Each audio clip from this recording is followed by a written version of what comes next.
오늘 주시는 하나님의 말씀입니다. 구약성경 열왕기하 5장 1절부터 7절 말씀입니다. 구약성경 568쪽입니다.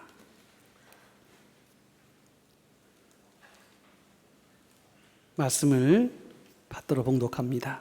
아람 왕의 군대 장관 나아만은 그의 주인 앞에서 크고 존귀한 자니 이는 여호와께서 전에 그에게 아람을 구원하게 하셨습니다. 그는 큰 용사이나 나병 환자더라. 전에 아람 사람이 떼를 지어 나가서 이스라엘 땅에서 어린 소녀 하나를 사로잡으며 그가 나아만의 아내에게 수종들더니 그의 여주인에게 이르되 우리 주인이 사마리아에 계신 선지자 앞에 계셨으면 좋겠나이다. 그가 그 나병을 고치리이다 하는지라. 나아만이 들어가서 그의 주인께 아뢰어 이르되 이스라엘 땅에서 온 소녀의 말이 이러이러하더이다 하니 아람 왕이 이르되 갈지어다. 이제 내가 이스라엘 왕에게 그를 보내리라 하더라. 나아만이 곧 떠날새 은 10달란트와 금 6,000개와 의복 10벌을 가지고 가서 이스라엘 왕에게 그 글을 전하니 일렀으되 내가 내시나 나아만을 당신에게 보내오니 이 글이 당신에게 이르거든 당신은 그의 나병을 고쳐 주소서 하였더라. 이스라엘 왕이 그 글을 읽고 자기 옷을 찢으며 이르되 내가 사람을 죽이고 살리는 하나님이냐? 그가 어찌하여 사람을 내게로 보내 그의 나병을 고치라 하느냐? 너희는 깊이 생각하고 저 왕이 틈을 타서 나와 더불어 시비하려 함인 줄 알라 하니라. 아멘. 하나님의 말씀입니다. 우리 귀한 찬양 하나님이 받으신 줄로 믿습니다. 우리 오랜만에 뵈었으니까 우리 인사 한번 나누시죠. 옆에 있는 분들과 따뜻한 사랑의 인사 나누십니다. 주의 사랑으로 사랑합니다. 반갑습니다. 환영합니다. 네. 혹시 여러분들 그런 이야기를 들으셔본 적이 있으신지 모르겠습니다. 장설파마 깨우참이라고 들어보셨나요?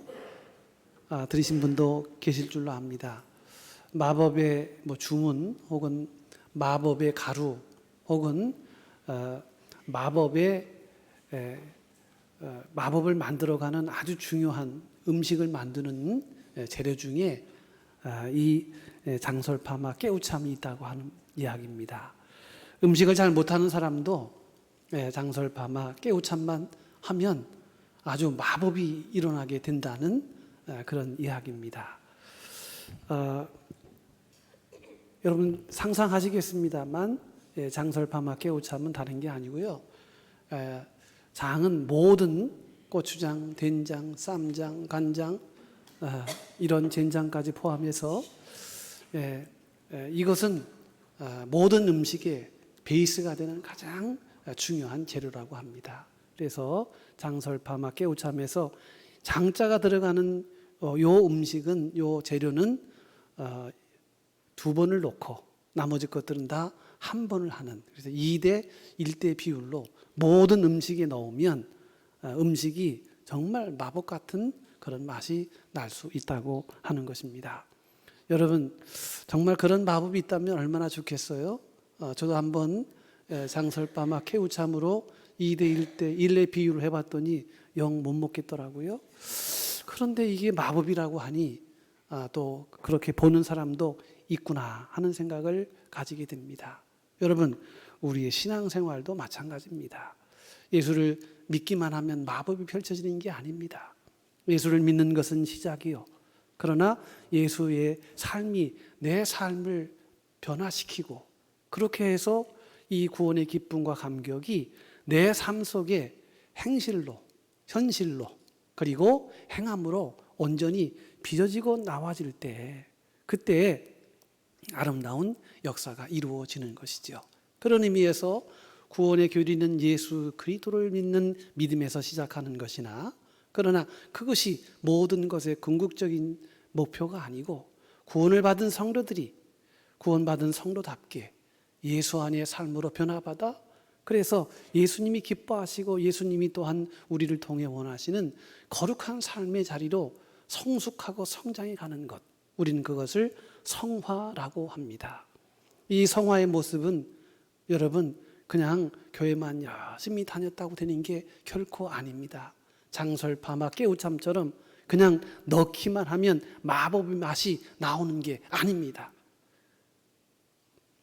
그래서 오늘 저는 특별히 지난 시간에 이어서 작은 거인 전함2 이 본문을 가지고 오늘 한 작은 어린 소녀, 노예 소녀를 통해서 나아만의 이 나병을 고치게 하는 이런 과정을 통해서 과연 어떤 것이 이렇게 새로운 삶의 놀라운 변화를 일으키게 할 수 있었던가 하는 내용을 말씀을 드리려고 합니다. 지난 시간에는 확신이었습니다. 이 어린 소녀의 확신.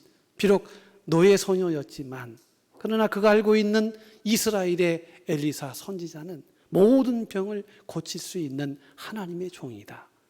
그래서 나병으로 시들어가고 신음하는 이 아람 장군, 나아만 장군, 나아만 아람의 제2인자인 꺼져가는 이 장군의 삶을 다시 횃불처럼 일어나게 했던 그 첫 번째 여인은 이 작은 거인이었던 노예 소녀의 확신, 이것이 오늘 이 나아만 장군을 또 치료와 회복의 자리로 이끌어 갔다 하는 말씀을 드렸습니다. 오늘 두 번째 시간을 같이 생각해 보려고 합니다. 두 번째로는 다른 것이 아닙니다. 이 노예 소녀의 어떤 면이 막막한 더 이상 해결을 볼 수 없는 이 나아만의 어두운 현실을 깨뜨리게 나가게 하는 그런 역사가 되었을까? 두 번째는 바로 신뢰였다는 것입니다. 여러분, 오늘 본문에 등장하는 이 여자아이는 신분이 하녀입니다. 하녀가 무슨 말빨이 있겠습니까? 당시 BC 8세기 당시, 생각해 보면 지금 우리 세계의 세계관과는 전혀 맞는 구석이 하나도 없는, 노예 그러면 인권이 없고 노예 그러면 영혼이 없는 존재였습니다. 노예는 단지 주인의 귀속품에 불과했습니다. 그러니 노예를 동물처럼 다루는 그런 세상에서 노예가 더군다나 아람 제국의 제2인자인 군대 장관이며 그리고 어떤 권세도 왕 위에는 건드릴 수 없는 이런 권세자를 향해서 이 노예가 말 한마디 한다고 해서 무슨 일이 일어날 수 있겠습니까? 그런데 오늘 본문의 말씀에 보니까 이 노예 소녀가 그 주인 되시는 나아만 장군의 이 나병의 소식을 듣고는 안타까운 마음으로 이야기를 전합니다. 이스라엘의 엘리사 종을 만나면 다 나을 수가 있겠습니다 하고 나아만 장군의 부인이죠. 그 여주인에게 이야기를 합니다. 그런데 놀라운 것은 그 이야기를 신분도 변변치 않고 비참하고 초라한 이 노예 소녀의 그 이야기를 들었다는 것입니다. 노예 신분으로 어떻게 고귀한 여주인의 마음을 움직일 수 있었겠는가? 아니, 무엇이 그 마음을 열 수 있게 했는가? 감히 미천한 여종의 말을 쉽사리 들어줄 수 없는 시대입니다. 그러나 이 노예 소녀의 이야기를 들었습니다. 그리고 들은 그 이야기를 나아만 장군에게 전했고 나아만 장군은 왕에게 전하였습니다. 그래서 엘리사 선지자를 만나게 되는 결정적 계기를 만들게 되었다는 것입니다. 오늘 저는 이 말씀을 드리려고 하는 것입니다. 여러분, 우리가 복음을 전할 때 가장 강력한 무기는 무엇일까? 우리가 한 11월 둘째 주에 이제 새신자 전도 잔치를 음악회라는 음악 초청회라고 하는 그런 패턴으로 우리가 가지려고 합니다. 그래서 우리가 아는 많은 사람들, 아직 예수를 모르는 사람들, 우리가 그들에게 복음을 전하는 계기를 만들려고 합니다. 여러분, 우리가 복음을 전할 때 가장 강력한 무기가 무엇일까요? 유창한 말솜씨나 논리적인 변증, 여러분, 그것이 사람들의 마음을 움직이는 결정적인 요인이 될까요? 그럴 수도 있다고 봅니다. 그러나 그게 다가 아닙니다. 저들의 마음에 굳은 반석과 같이 굳어진 저들의 빗장을 열 수 있게 하는 것은요, 단순 유창한 말이나 논리적인 어떤 논설이 아닙니다. 바로 신뢰받는 인격과 그리고 신앙을 가지고 하는 성도의 삶의 향기입니다. 열왕기하 오늘 본문 말씀에 작은 하녀의 성실과 정직함 그리고 믿을 수 있는 선한 삶이 결국은 여주인의 마음을 감동하마 시켰다고 보는 것이에요. 비록 노예이고 소녀이고 포로민 출신이었지만 그러나 데리고 쓰고 보니 같이 살고 보니 수종두는 이 작은 소녀의 그 행실이 너무나도 신뢰가 다가왔다는 것입니다. 거짓말하지 않고 속이지 않고 눈속임하지 않고 또 그냥 눈에 보는 앞에서만 신용하는 그런 불성실한 모습이 아니라 이 노예 소녀의 수종두는 삶이 너무나도 주인의 마음에 흡족하게 되었다는 것이죠. 그 마음의 감동 감화는 단지 저 이스라엘의 선지자 엘리사가 있는데 그는 모든 병을 고칠 수 있습니다. 그 말 한마디에 있었던 것은 결코 아닙니다. 그의 말을 정말 선실로 이루어가게 한 그 결정적 계기는 바로 신뢰였습니다. 우리의 삶 자체가 선하고 진실하고 성실함에 우리 안에 예수성이 온전히 발현될 때 거기서 나오는 것이 영적인 신뢰입니다. 이 신뢰는 사람들의 마음의 빗장을 동대문처럼 크게 열어놓는 거예요. 그래서 여러분, 말과 입으로 사람의 마음이 늘 열리는 것은 아닙니다. 중요한 것은 그 인격과 삶의 신실한 삶이 마음의 빗장을 열게 한다는 것이죠. 신뢰받는 인격과 신앙은 말과 행동이 일치하는 삶입니다. 우리가 성도로 살아갈 때 왜 신뢰를 받아야 하는지, 여러분, 그냥 예수를 믿는다라고 하는 것에만 천착할 것이 아니라 오늘 우리의 삶을 통해서 반드시 치루어야 할 가장 중요한 것 중에 하나는 서로에게 신뢰를 주어야 한다는 것입니다. 그래서 믿음으로 살아가는 성도들에게는 이 신뢰라고 하는 향기가 드러납니다.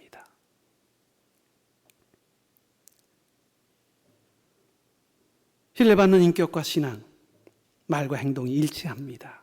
이것은 겉으로 드러나는 모습뿐만이 아니라 아무도 보지 않는 곳에서도 하나님 앞에서 정직하고 성실하게 사는 삶입니다. 사람에 따라서, 환경에 따라서 카멜레온처럼 다르게 반응하는 그런 균형을 잃어버린 모습이 아니라 어느 때에도 똑같습니다. 어느 상황에도 변함이 없습니다. 사람이 보든 보지 않든 언제나 그 중심에 바른 신앙의 모습을 가지고 살아가는 것입니다. 그래서 요한일서 3장 18절 말씀에 보면 사도 요한은 요한 공동체, 요한의 교회를 다니는 많은 성도들에게 이렇게 권면합니다. 자녀들아, 우리가 말과 혀로만 사랑하지 말고 행함과 진실함으로 하자. 여러분, 세상에서 가장 쉬운 게 말이에요. 말이 가장 쉬워요. 그래서 말을 많이 하는 사람, 말을 거칠게 하거나 혹은 말을 너무너무 진정성 없이 하는 사람들은요, 결코 큰 일을 이루지 못합니다. 이 일을 만들어 가는 것은 행함과 진실함이라고 하는 이 신뢰가 이 일을 하는 것입니다. 그 대표적인 인물이 구약시대 믿음의 거인이었던 요셉입니다. 여러분, 요셉이 사실은 야곱의 12 아들의 하나였습니다만 그 형들의 미움을 받아서 미디안 상인에게 노예로 팔리지 않습니까? 나이 13세 형들로부터 미움을 받아서 그렇게 그의 인생은 완전히 구겨지고 말았습니다. 아버지가 채색 옷을 입혔고 은이야 금이야 은자동아 금자동아 끊임없는 사랑을 한 몸으로 받은 정말 행복한 인생을 살았던 요셉이었습니다. 그러나 그 일로 인하여 형제들에게 미움을 받았고 결국은 노예살이에 빠지게 됩니다. 창세기 39장에 보면 어찌어찌해서 그의 기가 막힌 삶을 성경이 이야기합니다. 노예로 잡혀서 그래서 노예 생활을 하게 되는데 거기에 보디발이라고 하는 집에 우연하게 노예살이를 하게 됩니다. 더군다나 이집트의 사람도 아니고 가나안 땅 사람이지 않습니까? 그러니 종족이 달라요. 그럼에도 불구하고 요셉은 열심히 주인을 잘 섬깁니다. 그런 가운데 이 주인의 마음에 듭니다. 그래서 가정 총무로 임명되게 되고 심지어 그런 신뢰함이 이 보디발의 마음을 움직이게 하므로 보디발에게요 가정의 모든 전권을 몇 가지만 빼놓고 다 요셉에게 위임을 합니다. 시대장 보디발은 자신이 먹는 식료 위에는 모든 것을 요셉에게 다 맡겼습니다. 왜 먹는 것만 빼놓고 다 맡겼느냐고요?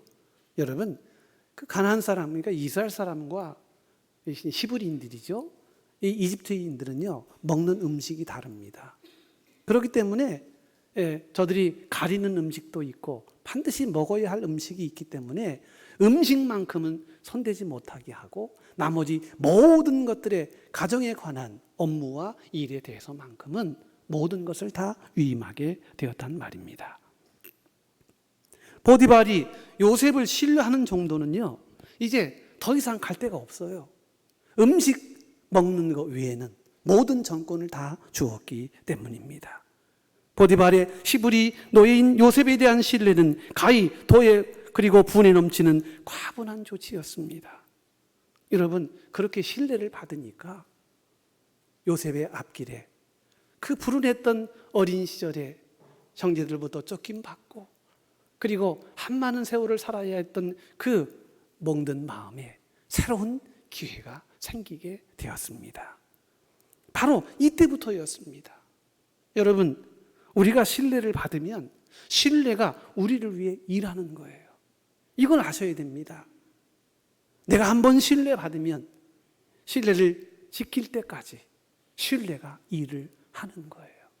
여러분도 그렇지 않습니까? 아무나 사람 들입니까? 아무나 사람 씁니까? 아무나 친구 사깁니까? 아니죠. 신뢰를 줄 수 있는 사람에게만 사랑을 주고 관심을 주는 거예요. 그리고 그런 사람에게 더 깊은 애정과 그리고 끈끈한 관계를 유지하는 것입니다. 오늘 그런 의미에서 오늘 이 작은 소녀는 여주인의 마음을 움직였고 심지어 나만 장군과 그리고 이 아람의 마음까지도 움직이게 하는 가장 중요한 동력의 시초였다는 것입니다. 사랑하는 성도 여러분, 오늘 우리 성도들의 삶이요 신뢰받는 삶이 되어야 합니다. 여러분, 이것은 윤리적으로 도덕적인 당위에 해당되는 것만이 아니고요 신앙적 삶이 그렇게 디자인되어져 있어요. 그래서 성경에 보면 특별히 다윗의 13권의 목회 서신을 보게 되면요 한결같은 하나의 폼이 있어요. 프레임이 있다고요. 그건 뭐냐 하면 항상 전반전에 성경에 다윗이 쓴 이 다윗의 서신에 보면 반 정도는요 교리에 관한 이야기를 아주 구체적으로 잘 적어 놓았어요. 믿음이 어떤 일을 하는가, 구원은 어떻게 받는 것인가, 구원은 무엇인가, 이런 부분에 대하여 항상 반 정도를 할애하고 있어요. 그렇지만 가장 중요한 핵심은 뭐냐면 구원은 예수 그리스도를 믿는 믿음으로 기인한다. 이게 결론이에요. 요 뼈들을 가지고 거기에다가 실핏줄 넣고 거기에다가 근육 넣고 거기에다가 뼈를 넣고 거기다가 살을 입혀서 한 게 그게 서신서예요. 그러면 그것으로 끝나느냐? 믿음으로 구원받는다 라고 하는 것으로만 끝나느냐? 그렇지 않아요. 그 반 이후는요, 구원받은 성도들은 이렇게 살아야 한다. 속 우리가 말하는 행실과 그리고 행위에 관한 말씀입니다. 행실과 행위에 대한 삶의 가장 큰 핵심 뭐냐면 신뢰입니다. 신뢰받는 성도로 살아가야 한다. 여러분, 혹시 그냥 뭐 신뢰 없이도 그냥 살아갈 수 있으면 얼마나 좋을까? 내 믿음, 내 혼자 개인적으로 단독적으로 독고다이 하듯이 그렇게 신앙만 가지고 살면 얼마나 좋을까? 여러분 정말 그런 믿음의 체계가 있을까요? 가끔씩 그 티벳이라고 하는 나라의 문화를 보게 됩니다. 그 티벳 불교가 있지 않습니까? 저 히말라야 밑에 거기 보면 티벳 불교가 아주 융성한 곳인데요. 거기를 세계 일주로 혹은 그 나라를 가서 여행을 하는 사람들이 가끔씩 찍어서 유튜브로 올리는 그런 것들을 보게 됩니다. 들어가 보면 많이 자라고 있어요. 여러분 많이 자라고 들어보셨나요? 네, 홍차, 인삼차, 동생이 많이 차가 아니고요. 많이 차는 만이란 말은 만투라, 진언 혹은 예를 들면 부처님의 가장 핵심이 되는 말씀. 그 차는 뭐냐 하면 휠이라고 그래서 바퀴예요. 그래서 지나가다가 이렇게 조그만 원통으로 되어 있는 거 있잖아요. 그거를 이렇게 돌리고 가잖아요. 그죠? 예. 안 가보셔서 모르시죠? 저도 안 가봤어요. 그냥 저도 봐서 말씀을 드리는 거예요. 그러면 그런 기둥들이 이렇게 바퀴처럼 생긴 기둥들이 있어가지고 이렇게 돌리면 돌아갑니다. 이게 뭐냐 하면, 네, 바로 저겁니다. 이게 뭐냐 하면요, 이렇게 그 원통 안에는 부처님의 진짜 말이 거기에 그냥 이렇게 압축되어 있다는 거예요. 부처님의 그 진짜 말을 이렇게 손으로 이렇게 돌리면은 그것이 내게 임하게 된다고 생각하는 거예요. 그래서 저들은요, 가면서 이렇게 돌립니다. 거긴 책임감도 없습니다. 그저 그것만 돌리면, 그 마니차만 돌리면 그 공덕이 내게로 온다고 생각하는 거예요. 더군다나 6마디라고 하는데요. 그 6마디가 온마니 파드메 온마니 파드메 오 아름다운 보석이요. 이런 뜻이라고 하는데요. 이게 보석이라는 게 부처님의 말씀을 의미한다는 거예요. 그 말씀을 아주 요약해서 그 원통에다 새겨놓았다는 겁니다. 당시에는 사람들이 글을 잘 모르니까 그래서 그냥 만지기라도 해라. 그러면 말하자면 불경을 한 번 읽은 것으로 취급해 주겠다는 거예요. 그래서 불경을 안 읽어도요, 돌아가면서 이렇게 한 번씩 돌리면, 예를 들면 한 바퀴 돌면 한 번 읽은 거잖아요. 계속 몇 번 돌리면 내가 읽은 거나 마찬가지예요. 여러분 그런 식으로 신앙생활 한다면 얼마나 좋을까요? 우리 교회도 앞에다가 그런 거 많이 차는 아니고 말씀의 차를 이렇게 바퀴로 만들어서 돌려서 그거 가지고 성경 읽었다 그러면 얼마나 편하겠습니까? 여러분 그런데 기독교는 그런 종교가 아니에요. 기독교는 그런 형식으로 메꿀 수 있는 그런 가짜 종교가 아니란 말입니다. 예수 그리스도가 내 안에 있으면, 내 안에 사신 예수님을 통해서 우리는 그 예수님이 기뻐하시고 예수님이 또한 원하시는 거룩한 삶을 끊임없이 우리 속에서 고백해내는 삶을 살아야 하는 거예요. 그걸 우리는 신뢰라고 하는 것입니다. 여러분 구약에 또 다니엘이 있지 않습니까? 다니엘이 유대 멸망으로 바벨론의 포로가 되어서 그래서 포로 시절을 경험하게 됩니다. 나라 잃은 서름과 멸시로 바벨론의 포로로 끌려가서 무려 70년 동안 삽니다. 그러나 그 70년 동안에 그 지역이, 이 고대 중동 지역이요, 세 번의 큰 위기를 당합니다. 바벨론이 나라를, 전 제국을 통치했다가 메데라고 하는 나라가 또 제국을 접수하고, 그러다가 메데가 망하고 페르시아가 생기는, 이 나라가 세 개가 70년 만에 막 엄청난 변화를 보게 됩니다. 여러분, 그런데 너무 놀라운 것은요, 이 무려 70여 년이 넘는 동안 다니엘은 그 세 개의 나라의 국가의 총리직, 아주 중추적인 역할을 감당해온 그러한 위인이 되었다는 것입니다. 여러분, 결코 쉽지 않죠. 새로운 정권이나 국가가 들어서면 전 정권의 사람을 당연히 손절하고 심지어는 감옥행으로 버리는 것이 상식적인 시절이었어요. 그렇지 않습니까? 뭐 조선시대도 그랬고요. 또 신라시대가 망하고 그것을 이 고려로 통합할 때요, 그 전 정권 사람들을 아주 피로 물들였습니다. 그런 것이 그때 시대의 상실이었어요.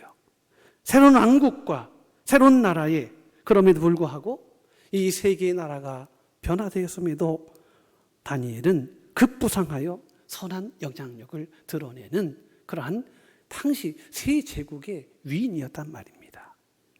여러분, 어떻게 해서 이런 일이 가능했을까? 도대체 이런 비바람 부는 그런 세상 속에서도 어떻게 그는 온전한 자리를 유지할 수 있었을까? 다니엘서 6장 4절에 보면 다니엘은 바벨론 제국에서요, 아주 신실한 신뢰를 얻었습니다. 신뢰가 있었기 때문에 그래요. 그의 대적자들은 다니엘을 모함하기 위해 흠을 찾아왔습니다.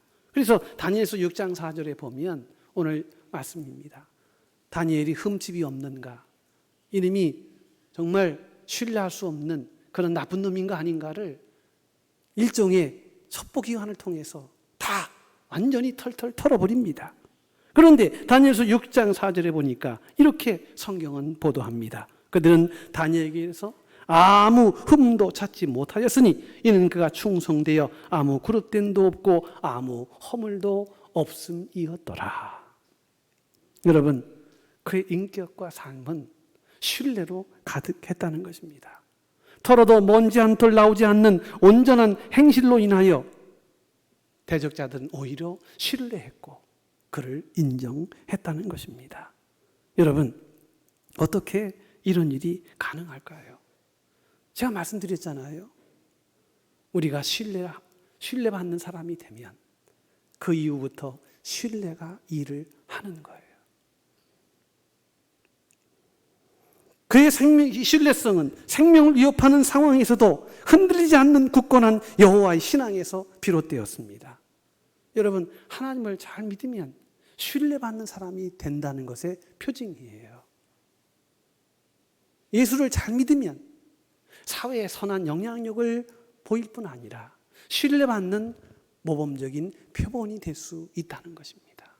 안타깝게도 한국 사회는 이 중요한 핵심을 놓쳐버렸습니다.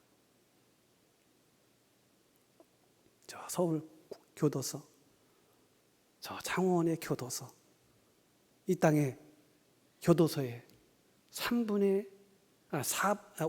2가 기독교인입니다. 잃었어요. 신뢰를 잃었어요.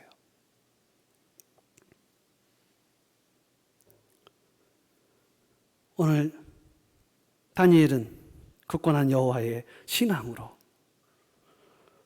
인정과 신뢰의 표본이 되었습니다. 여러분, 여호와의 신앙에서부터 비롯된 것이었어요. 하나님은 정의로우시며 공의로우시며 진리를 기뻐하시며 마음의 중심을 보신다고 하는 이 믿음을 굳건히 고수하였던 다니엘이었기 때문에 당연히 그 삶의 결과는 신뢰의 열매로 나오게 된 것입니다. 요셉도 그랬지만요, 다니엘도 언제나 이 신뢰를 지키기 위한 신앙적 삶을 끊임없이 쌓아갔습니다. 이거였습니다. 내가 어찌 하나님 앞에서 득죄하리요. 누가 보든 보지 않든. 여러분, 사람의 눈을 피하는 것은 쉬워요. 변장하면 되고요. 그렇잖아요. 위장하면 되고요.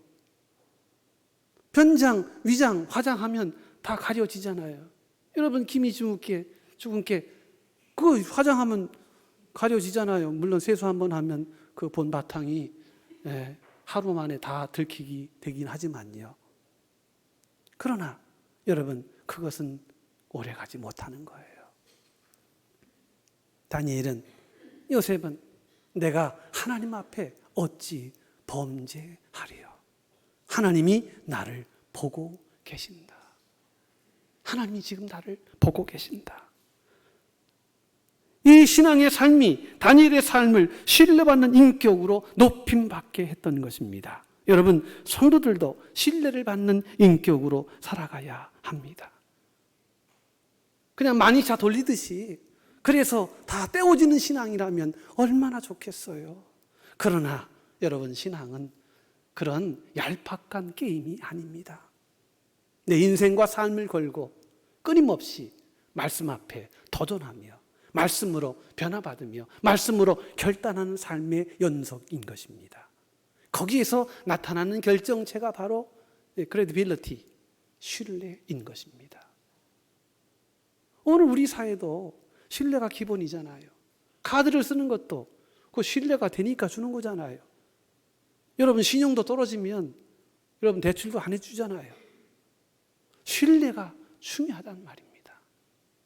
오늘 본문에 나오는 이 작은 노예 소녀는요, 신뢰받았습니다.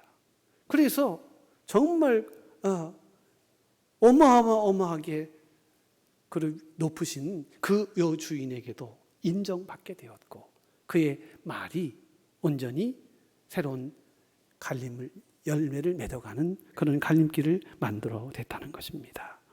사랑하는 성도 여러분, 오늘 우리의 신앙의 삶에도 이런 신실한 열매들, 이 신뢰의 향기들로 하나님 앞에 영광 돌리는, 그러므로 인하여 신뢰 속에서 높임받는 우리 모든 성도들이 되시기를 주의 이름으로 축복합니다. 여러분, 오늘 우리는 이제 전도를 해야 되는 그런 사명을 눈앞에 두고 있습니다. 생각해 보니 사람들은 우리가 전하는 말보다 우리의 삶을 통해 복음을 더 잘 이해하려고 애씁니다. 그렇지 않은가요? 저도요, 사형리 가지고 서울역에도 가봤고 저 성모병원에도 가봤어요. 그런데 잘 먹히질 않아요. 아마도 그 눈치를 보니 이런 메시지를 주는 것 같아요. 너나 잘하세요.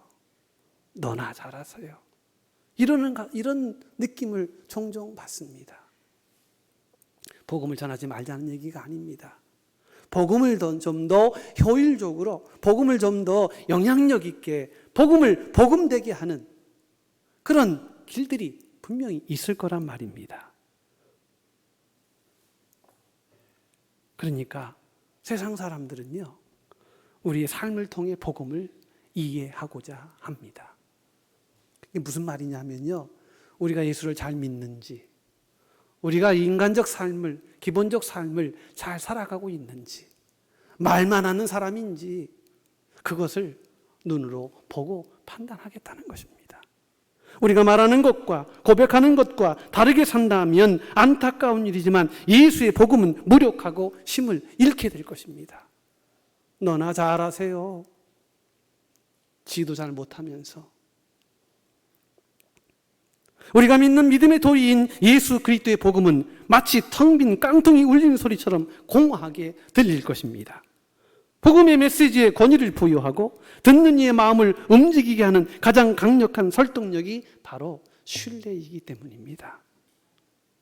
복음과 진리의 능력은 신뢰를 타고 흐르는 강한 영적 전류와 같습니다. 그 자체만으로도 엄청난 구원의 능력을 발현해요. 복음이기 때문에. 그렇지만 성도의, 신뢰받는 성도의 인격과 삶을 통해 복음의 역사는 더욱 빛나고 강력한 결실을 맺게 해준다는 거예요. 마치 볼록렌지와 같습니다. 그래서 태양을 한 곳으로 모아서 거기에 아주 강력한 에너지를 발현하게 되는 것이죠. 예수 복음의 능력이 내용물이라면 이 복음을 담는 그릇이 바로 신뢰라는 거예요. 이 신뢰 속에 복음이 잘 담겨져 있어야 합니다. 여러분, 안디옥 교회를 아시지요? 사도행전 11장에 보면 예루살렘 교회가 큰 환난과 핍박을 받게 되어서 그래서 이방 땅으로 피신을 하게 됩니다. 그때 정착한 것이 아람 왕이 살고 있는 시리아예요. 여러분, 시리아에 거기에 안디옥이라는 곳이 있었는데 거기에다가 교회를 하나 세운 것입니다. 그래서 그거를 안디옥 교회라 이렇게 말하는 거예요. 그런데 놀라운 것은 사도행전 11장 26절에 보면 이 그리스도인이라고 하는 이름이 탄생하는 역사적인 순간을 기록하고 있어요. 여러분 아시겠지만 그리스도인 그러면 이게 다른 우리 스스로 우리끼리 붙여놓은 이름이 아니에요. 자, 우리가 예수를 잘 믿으니까 예수 잘 믿는 사람이란 의도에서 그리스도인으로 하자 해서 정해진 그런 명칭이 아니라는 거예요. 이 그리스도인이라고 하는 이 이름은 예수 믿는 사람들이 스스로 붙이는 것이 아니라 이방 땅 시리아 지역의 안디옥이라는 곳에 피신하며 살고 있는 예수 공동체, 예수의 사람들이 얼마나 성실하고 진실하고 그리고 얼마나 복음과 말씀 중심으로 살아갔는지 이방인의 눈길에 볼 때 야, 정말 대단하다. 어떻게 저렇게 살 수 있지? 그래서 붙여진 이름이 그리스도인이라는 거예요. 제자들이 안디옥에서 비로소 그리스도인이라 일컬음을 받게 되었더라. 당시 로마 제국사의 중심이었던 이방 땅 안디옥에서 예수님을 믿는 사람들이 어떻게 세상의 신뢰와 인정을 얻을 수 있게 되었는지 여러분 놀랍지 않습니까? 그냥 우리끼리 그냥 우리의 아성에서 우리만의 리그를 벌일 수 있는 그런 폐쇄되고 정말 절폐된 그런 삶 가운데 살아갈 수밖에 없는 그런 환경 속에서도 이웃 주민들에게 이웃 사람들에게 야, 저 사람들이 진짜 예수 믿는 사람이야 하고 인정을 받았다는 거예요. 여러분, 그래서 저는 오늘 이 말씀을 결론적으로 드리려고 하는 거예요. 여러분, 예수 잘 믿어야 할 이유가 여기 있습니다. 우리가 복음을 담대히 전하지 못하는 환경이 있습니까? 낙심하지 마세요. 복음을 잘 전하지 못하여도 복음대로 잘 살면 그게 복음 증거예요. 여러분 똑바로 사세요. 대충 뭐 그까 있고 뭐 대충 여러분 이렇게 하시면 안 돼요. 어차피 우리가 예수 믿고 하나님의 거룩한 자녀되었으니 하나님 나라 꿈과 비전을 예수의 인격과 성품을 내 삶 속에 구현해내는 부름받은 그리고 구별된 성도로 살아가야 되지 않겠습니까? 이방 땅 안디옥에서 그리스도인이나 불림을 받았던 이 안디옥 교회 성도들의 삶을 몇 가지 말씀드릴게요. 여러분, 저들은 차별 없는 사랑과 공동체의 정신으로 하나가 되었습니다. 저들은 그리스도 안에서 하나님을 강조하였습니다. 이방인과 유대인 성도들이 함께 식탁을 나누었고 그리고 구별하거나 차별하지 아니하였습니다. 당신은요 차별사회예요. 신앙이 다르면 완전히 다른 인간들이에요. 상종도 하지 않지 않습니까?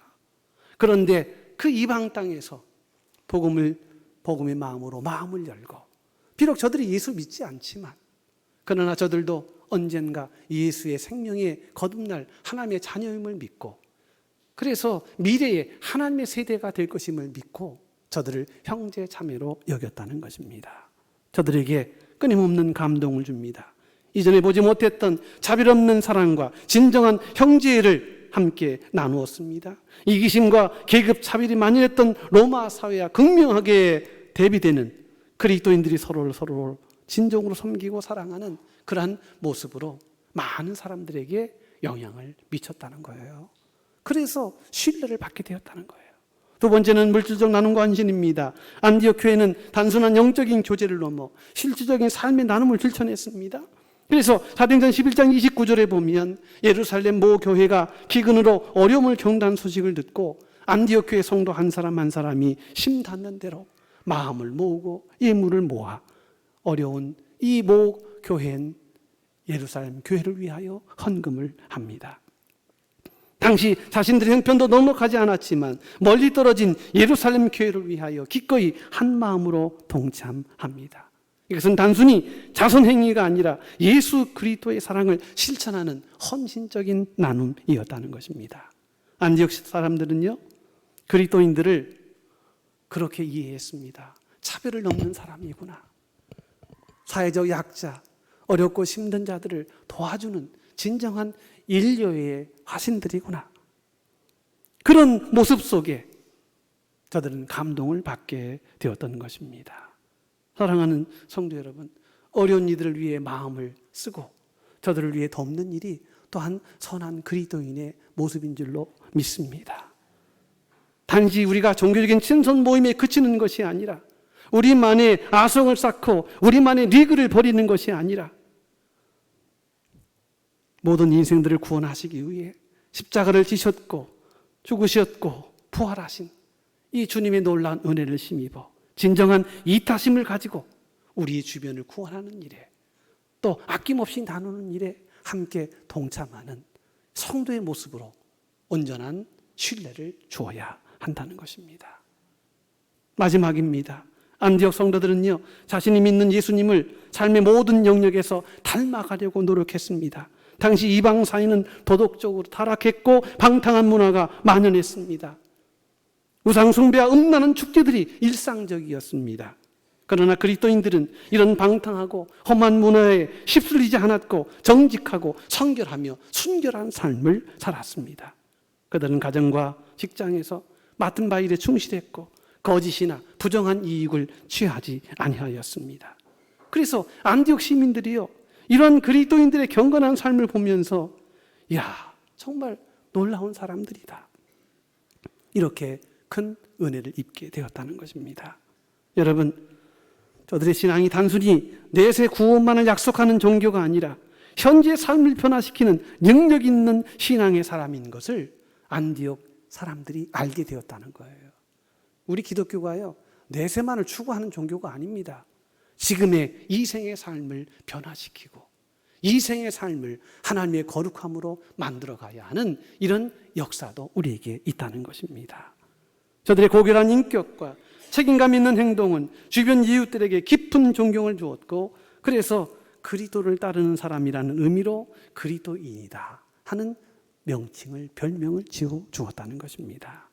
사랑하는 성도 여러분, 우리가 이번에 우리가 참된 그리스도인 것을 검증하는 중요한 시간을 맞이하게 되었습니다. 오늘 예수 그리스도를 여러분 우리의 삶의 신실함으로 온전히 증거하는 여러분 되시기를 원합니다. 어려운 자들을 함께 품고 저들을 우리의 형제로 온전히 품을 수 있는 그리스도의 사랑의 이타적인 마음들이 여러분에게 있어지기를 원합니다. 여러분, 이런 신뢰가 오늘 우리가 11월 달에 이루고자 하는 이 아름다운 전도의 아주 중요한 바탕이 되는 것입니다. 이제 여러분 얼마 남지 않았습니다. 여러분, 그러나 너무 걱정하지 마십시오.